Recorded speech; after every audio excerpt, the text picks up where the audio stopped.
Hello, everyone. Good afternoon. We are back here today to have another very interesting and inspiring live session.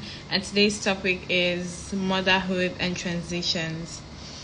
So, last week we were supposed to have this session, but due to the internet issues, we couldn't go on with the session. So, it was rescheduled to today.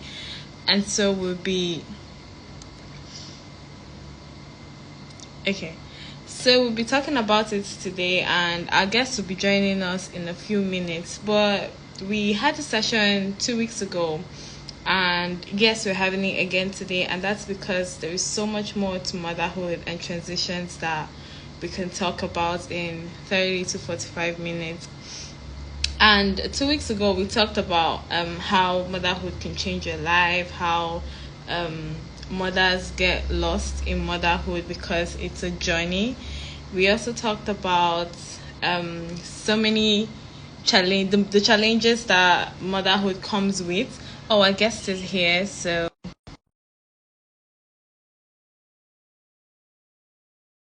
motherhood comes with. We talked about the need and the importance of self-care and how, as mothers, we should prioritize self-care. Hello, good afternoon. Hello, good afternoon. Welcome.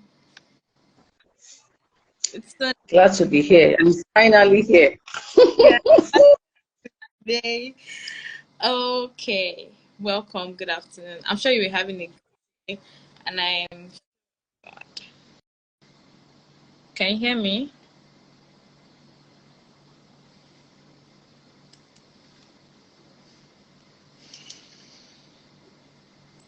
Okay. So, hello. Can you hear me? Yes, I can. All right. I think that was network, and I Yeah. just hope it stays better. To win. Okay. So, welcome. Kindly introduce yourself. Tell us your name and what you do. Tell us about Okay. Okay, good afternoon, everyone. First, I'm super duper excited to be here, finally, because last week we tried to hold this program, but somehow, it didn't happen. But I believe it is for a purpose. Okay, so I thank God. I give him all glory. Hallelujah. All right, so I also thank Okay, so let me use this opportunity to thank Executive Global Nanny for this opportunity. Thanks, Fumi, for the invite. Thanks, Frances, for having me. Okay, so this is Oluwakemi. I called my name in full. Some people say Kemi, some people say Okemi. This is Oluwakemi. And Oluwakemi is daughter of Shikoni, wife of Bamidele Olujitan, and mother of many lovely children. Many, as in both biological and otherwise. I have many children. I am God's treasured possession, and this treasured possession of God is a music minister, content creator, and a girl child life coach. I run a foundation for the girl child. The name of foundation, Ladies of Virtue Foundation for the Girl Child. We've been running this program for the past 12 years, and what we do is to mentor the girl child on the path of purity, excellence, and prestige in life. This NGO has been running for the past 12 years. When we started on BlackBerry. We do physical programs, but for now we've been online, and we have members in many countries of the world, especially in Nigeria.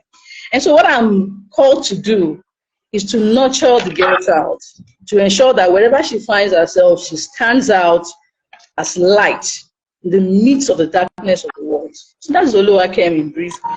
As we go on, you get to know about the things that I've done in the past and what I intend to do in the future. Thank you. Wow. That's really interesting to hear. And it's so nice having you on here. Welcome so much, Mrs. Oluwakemi. Okay, so our first question today is how did you become a mother, and how did becoming a mother change your lifestyle? Because motherhood and transitions, it comes with so many things, and of course there was I'm sure there was a lifestyle change at some point. How much did it affect that? Okay, so before I got married, as a single lady, I can remember clearly that I had composed over 100 songs, and I released an album. But you know what? Between 2010, when I got married, and now, I cannot boast of 5 songs. I cannot even say that I've composed up to 3 songs, because motherhood is a new world entirely. And so it changed my lifestyle from being a songwriter to one that is fully involved in home management. Okay, so that is one aspect of a lifestyle change for me. And then my career also, I changed from being a career woman, because before I got married, I'd worked with a TV station. I worked with Galaxy TV as a producer, presenter. I used to run a program, Let's Have a Stay, and I've been nurturing that career that's paid. When I leave the university, I'm going to do this, I'm going to do that. Even when I got married newly, my husband would still say, so what's up now? What are we going to do about this? When next are you going to do this? Are you going to do that? And I was like, yes, we're going to do it. The moment I got pregnant, everything changed. Even when my husband then, let me say now, even when he would come and say, won't you produce a program, and present on TV, I'm just looking at him as, does this man know what it takes to produce and present, and then add that to motherhood? I'll just keep quiet, because motherhood is all encompassing. There are so many things that it entails. I didn't know some of these things before I got married, but I've learned. Marriage is an institution, motherhood is an institution too. And so I've learned so many things. And so it changed me from being a career woman to a home manager, a full-time minister of God, and an entrepreneur. I'm a businesswoman. When I tell some people that I sell some things, they'll be looking at me and say, what exactly do you do? I met one of my sisters, growing up. She saw me I think about 4 or 3 years ago, and she was like, all this music thing you used to do, are you going to just dump them like that? I said, don't worry, just calm down. I'm going to get back. But for now, just calm down for Jesus, because she was just like, the moment this lady got married, nobody seems to even know what is happening in my world, because motherhood for me is a full-time ministry. I'm still getting back by the grace of God. I will get back, and I'm working at it. But for now, that's life. Seems to have changed from somebody that used to write songs, nurture our career, to one that is into full-time ministry, home management, and I'm an entrepreneur. And of course, my priorities have changed. If I got married, if I want to take any decision or go anywhere, I'll be thinking about me, myself, and I. If it favored me, I would go. But now, before I take any decision, I would have to consider my husband, my children. And so since I got married, my social life has changed. No, before I got married, I'm not that social person. I don't usually go to parties like that. My life was church, school, and home. Just church, school, and home, But then, if there was any party, if I had to attend any party in church, if it was fine with me, I would attend. I could just tell mommy and daddy, mommy, I want to go, and they will allow me to go. But now, I can't just go to parties. Between when I got married and now, I can count the number of parties I have attended, because I'll be calculating how I will get all my children prepared. By the grace of God, I have 2 daughters and a son. And so before I attend any occasion, I would have been preparing my children like a week before then. All of them will make their hair. I'll be picking the clothes they would wear, their shoes, their everything. So when I consider all of those, I'll just go, please, let's sit down at home. It's not by force, So if I must attend any event or party, then just must be sure that that person is big, as in big to me. That was why I attended that occasion, because motherhood is a lot. And so I don't go to parties. If I want to go for any event, I will go with my entire family.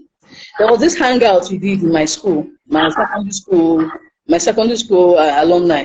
I was the only one that went with my family, entire family.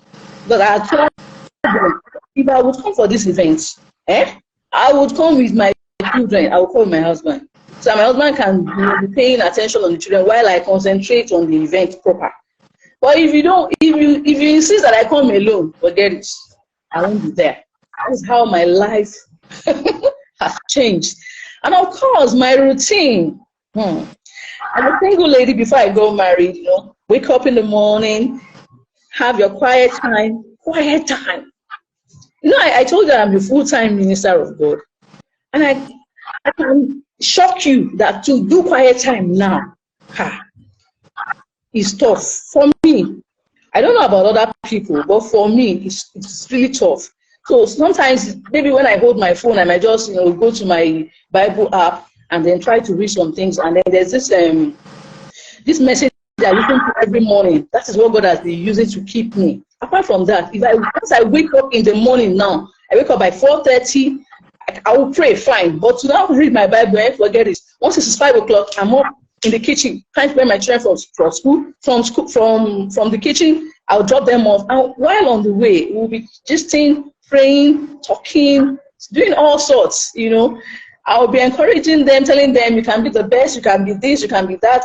I have some in the secondary school, I have some in primary school. I'll drop off the first set first and then drop the other. So my life is just children. And when I leave, when I get back home, I'll prepare myself for fashion school because I'm in fashion school. You can imagine. I am in fashion school. You can see how my life has changed. I'll go to fashion school, and then from fashion school, I'll go back and pick my children from school. After picking them, on my way back home, I will go to the market. From market, come back home. The moment I get back home, I will just go to bed and crash. And there was a time one of my daughters was saying, "Mommy, I'm hungry." I said, "Hey, relax, oh. Just relax." Just relax, oh. Just go and settle yourself. You can go and drink garri, or prepare noodles. Just go and settle yourself. Let me rest.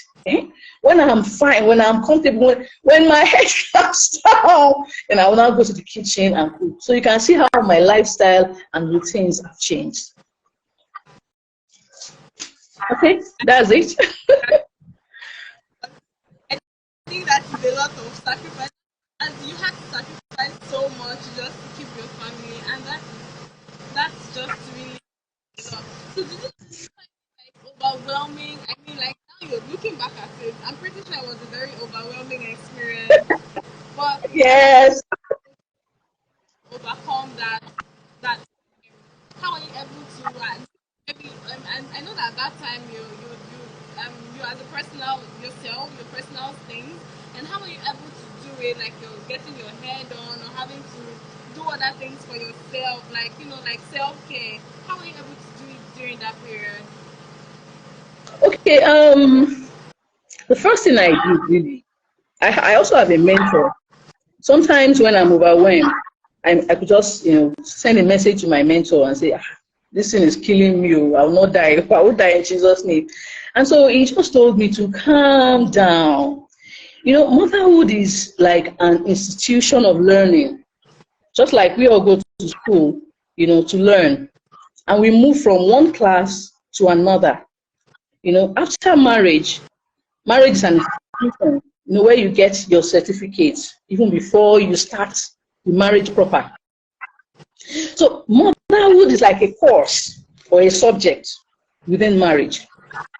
And because you have been certified already, you have been said to be successful already, you must ensure that you are successful at it. You understand? And so I have to tell myself that, hey, I must succeed in what I do. And I must allow motherhood to rob me of my self-identity, of who I have been called to be. See, motherhood is a phase in my life. You understand? So I had to tell myself that, hey, it is part of my life. Sometimes when I tell my children that, when I get angry and I say, hey, I have my life to live. The Holy Spirit will be telling me, hey, they are part of this life. So don't try to separate yourself from these children. They are part of you. You understand? So don't tell them you have your life to live. They are part of the life. You understand? So I have to keep telling myself that, okay, these children, they are part of me. And they must not stop me from living the life that I've been called to live. So I don't ever stop living. So what I do to take care of myself in the midst of this is to calm down. You know, whenever we're coming back from school, it's not every day anyway. I want to say this because you know, my husband is always telling me to watch my weight, that I should not take Pepsi, you know, anything that has too much sugar and all of that. But you know what? Sometimes when I am tired, you know, and I'm driving, you know, my children from school, we could just branch at one, you know, supermarket and take one chilled Pepsi. We could take 2 bottles, you know. I will finish 1 bottle. I could just share with one of my children and then so then let's just drink this and calm down, you know. So I do that to just, you know, remain calm. I tell myself, hey, girls, calm down. And that's not the end of the world. Just take care of yourself. And I also ensure that I sleep. I said it earlier on that when I come back from my children's school, the first thing I do is to lie down on the bed. I don't try to jump into the kitchen. I don't try to do that. And I tell myself, they eat breakfast before they leave the house. They go to school with their lunch. The only thing they are coming home to eat is dinner. Hey. So they shall allow me rest before they eat dinner, before I go to the kitchen. So anybody that wants to eat before then can drink garri, prepare noodles, eat bread and butter, you know, just get something to snack on before then. So I rest. And then every Sunday I ensure that I don't do anything social media. My phone may be online, I see my phone online, but I am not online on Sundays. Saturdays too, I do a lot of chores on Saturdays, so I hardly do online stuff on Saturdays and Sundays because the NGO I run, our programs are usually online, Mondays to Fridays. So Saturdays for the family, Sundays for me. Once I come back from church and I prepare lunch, I just go and sleep. I will sleep for hours. I might wake up by 6 in the evening, but I would have slept and slept well. Then another thing I do to take care of myself, I try to dress well. You know, I got to a point in my life that it dawned on me that this lady is not taking care of herself. I wasn't looking good. I wasn't looking. Sometimes I was going to say, this woman, you're not looking like this babe, you know, that I got married to. What happened, you know? And I just told myself, hey, let me start, you know, taking care of myself. I'm in fashion school, not because I want to use this to do business. So that I can sew whatever I like for myself. Remember I told you I'm a full-time minister of God. I'm not into paid employment. I do business, but it's not a do or die thing. So it's not like I'm earning. So what I do, I try to save money for my family. If I'm not earning, I try to save. So I try to acquire as many skills as possible. You understand? So that's why I'm in fashion school. So for my children, my fashion designer, Jackpad, relocated. So I just said, hey, and I've been doing this tailoring stuff, you know, crash program little by little. I have a sewing machine, I have fabrics at home. I just like, and the school is just in my estate. So what am I looking for? So I just go there every day, and I've acquired a lot. I sew for my children, I sew for myself. Any style that comes to mind, I can make it for myself. You understand? It's not full time for me, but you know, I just did that to just anything I want to sew for myself. I can't just call a seamstress and say, okay, sew this for me, and then she'll be telling me to bring maybe 20,000. For now, I'm not earning. You understand? I only do business once in a while. So let me make it by myself, you know, and still look good. So that's why I'm in fashion school, and so that's basically what I do, you know, to still take care of myself. Wow, I mean that's very impressive, and I'm pretty sure that you probably would not have looked in that aspect if you didn't get to have children and all of that. So that's helped you in so now, what advice for other new moms that are trying to new moms that have children and are still struggling with balancing self care and motherhood? Okay. The first thing I would say, I've said it before, is to take motherhood as an institution, like as a course in your institution of learning. And every course has its own challenges. Back then when we were in university, we had some courses that would say, this one is cheap. And we had courses that would say, hey, this one is tough. Would you say that because one course is tough, you are permitted to fail it? Whether it's tough or cheap, you have no excuse to fail. You must succeed in that particular course. And so the first thing you need to tell yourself is, hey, this is my faith in life now, and I must succeed at it. It will come with its own challenges. Life is full of challenges. I remember a brother of mine that used to say something. He used to say that for every new level, there's a new devil. You will have challenges, you will face challenges, but you just have to count it all joy and say, okay, this is hard, right? But I'm going to tell this task that I can do it, and I will do it successfully.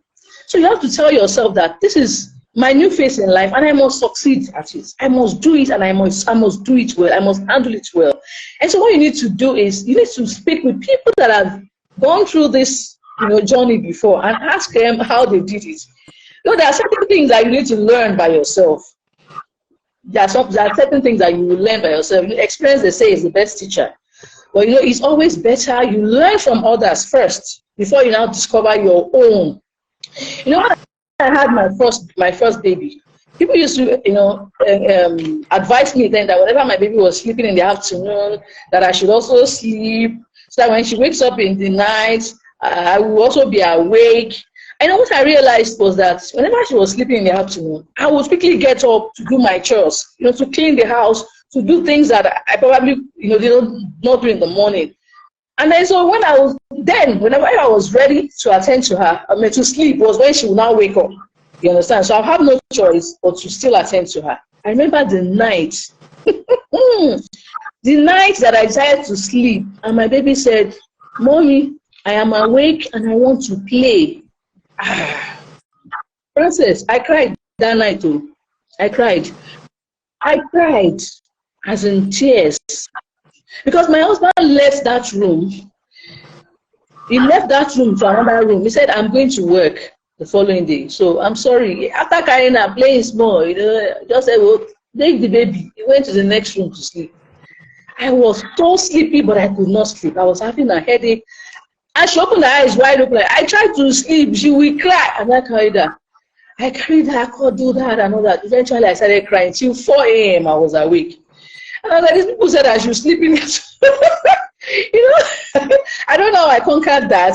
I just prayed to God for help. I said, "Father, let this girl sleep at night, because I want to sleep."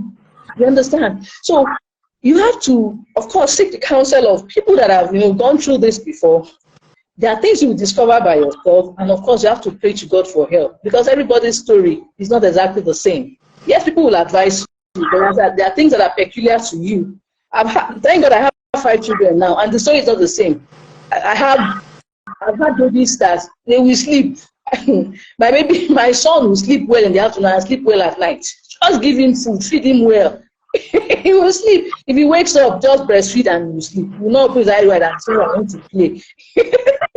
Children are not the same. So that's it. So just whatever you do, do it with joy. Do it with joy. Say, "This is my class now.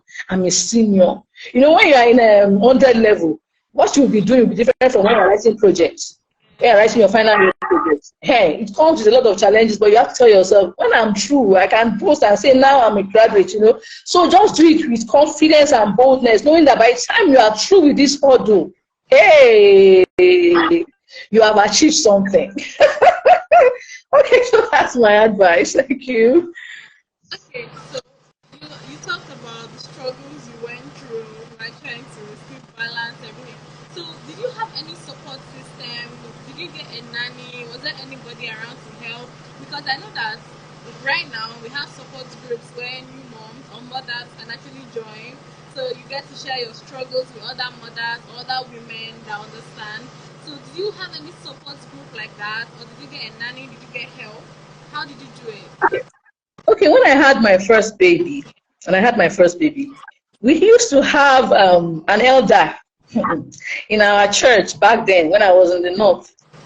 Mama Are, she's late now. You know, then whenever she spotted anyone that was pregnant, she will always come to you. She always encourage you. She said, don't put on high heels, don't put on this.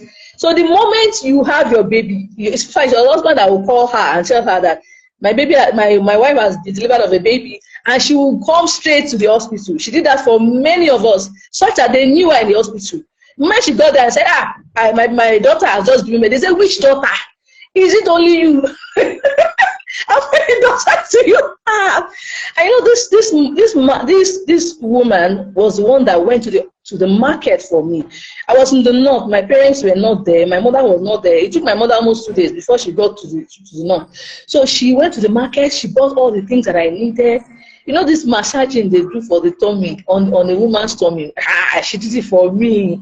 You know, she bathed my baby. She did so many things for me when I had my first baby. Okay? My mother joined later. My mother-in-law too joined later.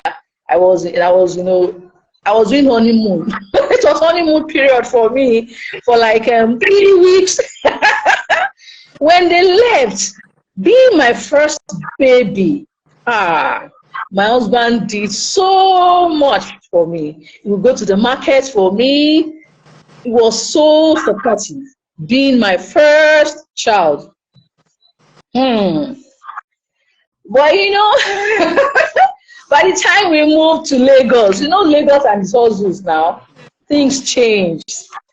And there were times that I employed people to help me clean the house temporarily, you know, while I nursed my babies and all of that. But when I had my last baby, it was my daughter's own. Up till now, I shared the work. I said, yeah, you change that, you do this. I secondary school now. Even when I was pregnant with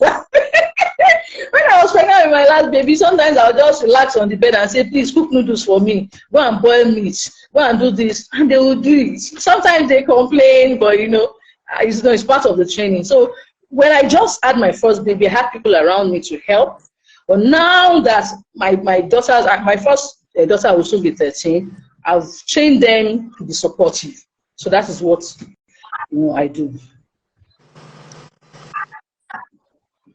So, what are motherhood, being a mother?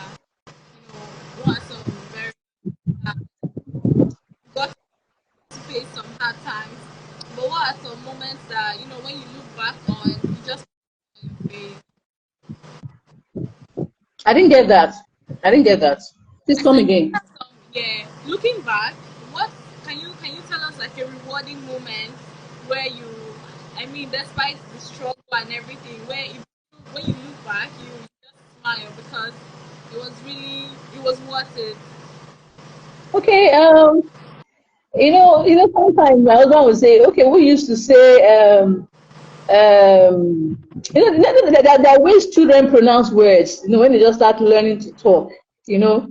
Maybe it's shut up. You know, when you see your child move from blabbing to really talking, you know, it's rewarding. It's rewarding for me.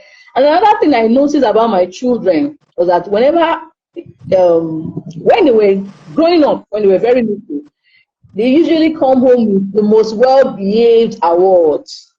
As in, at home we fight, oh.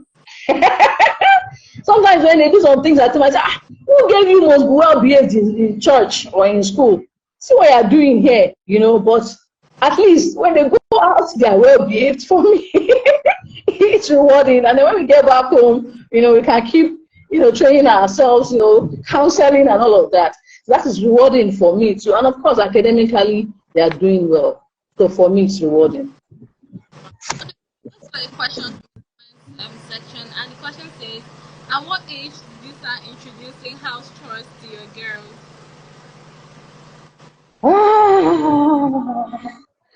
Okay, my youngest daughter is 7. She's going to be 7 very soon. I think age 5. Yeah, but not everything. We just start by sweeping. Even up to now, some of them cannot sweep well. They will stand, you know, to sweep and all of that. Stand upright. I said, what kind of sweeping is this? We are still at I'm still teaching them, you understand, but they all do their chores. I ensure that they wash their food flask when they come back from school. You wash your plates, your dishes, do all of that. And of course, when I had issues with my washing machine, they wash their clothes. They wash their clothes, not church clothes, so not church clothes, not school uniforms. I was doing all of that, but all their play clothes, their undies, they do all of those by themselves. Okay, so your friendships and social life change after becoming a mom? Because I'm sure it changed slightly or changed a lot, but I think I'm sure. Tell us about it. I said this earlier on. I'm not that sociable person. I just most times I'm at home. I like my privacy. I love my privacy. So motherhood has made it easier for me to just do my things. I don't like to go out. I don't like partying and all of that. For me, I have this mindset that, sorry, apologies to people that love parties. That when you go to all these parties, it's like you don't have one serious work to do. I'm sorry. It's not like it's not good, it's good, you understand. But before I would attend any party, I would ensure that everything that I ought to have done, I would have done it before attending any party. So motherhood has made it easier for me to manage to live the life that I love to live. You understand? But my children they love parties, they love events and all of that. So whenever they want to, we have no other choice but to go with them. They know all these recreation centers around. Every December, they go to Afuna Matata. Daddy, you want to go to this, you want to go to that, I'll just go with them. So the last time that we went, to such, and they were like, "Mommy, come and swim." I said, I don't swim, I don't swim in public. Please just leave me. Leave me. I was just watching them. I know my little boy that is not 2 years yet was even swimming, and I was just shouting, "Hey, leave that place!" And my husband was like, "Don't spoil our video." This guy is catching his phone, and I just I just shouting and all of that. So I'm not sociable, but I'm trying. I'm gradually coming out of my shell. So motherhood has just made me to live my life. Okay. Okay. So how do you create and establish boundaries with family members and friends during your transition into motherhood? I'm down to earth. I tell people know who I am. I tell them what I would love to do part time. Some people get angry when you tell them this is what I can do, or I cannot attend this, I cannot attend that. Personally, I don't like people calling me at night. If anybody calls me at night, if my phone is ringing at night, I would believe it's my husband, maybe he's not back from work, or maybe an emergency. So if anybody else calls me at night, I may be in the kitchen. So I'll just be like, hey, I may not pick people, but by the time I have the opportunity to speak with the person, I'll say, please don't call me at night.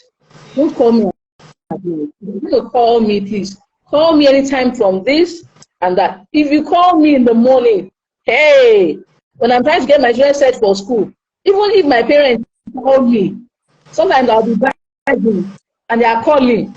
Of course, I will not pick. Is when I get back home, I'll say, "Mommy, Daddy, I was actually doing this. I was getting my children set for school when you called, so I could not pick your calls." So I let people know my schedules. I let them know my lifestyle. If you like it like that, you can go on with me. Maintain your relationship with me. But if you don't like it like that, then you can move on. So I just tell people, I don't say it rudely. I say it politely. I say it with love, just to let you know who I am, how I live my life. If it's fine with you, good. And if it is not, all well and good. Nice. Okay, so looking back now, what do you wish you had known or done differently during your transition into motherhood? Like Okay, yeah, what do you wish you had done differently during the whole transition period and all of that? okay, my attitude, while doing all of those, my attitude in raising my children, when I started, when some things happened that I think I did not prepare for, when they happened, the way I handled it, when the thing just started, the way I handled it was not so good. Sometimes I would shout, sometimes I would say some things, to my children, I would talk with anger and all of that. And then there was a time the Holy Spirit told me, I said, why are you shouting?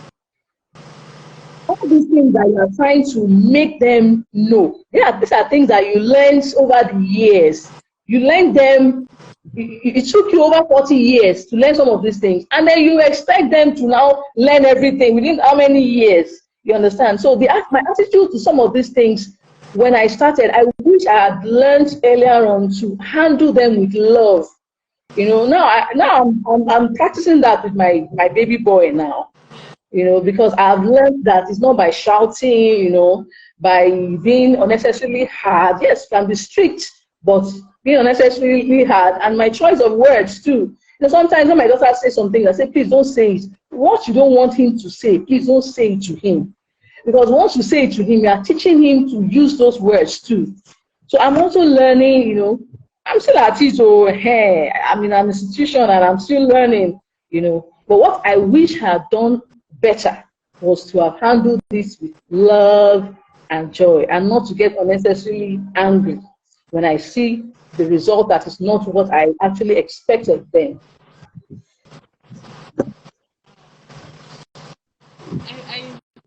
I really think that what you just said is true, because looking back, I know that in schools you see them shouting on their kids, expecting them to, maybe they drop food and they're angry that, oh, you dropped food, but it's okay, they're still learning. Of course.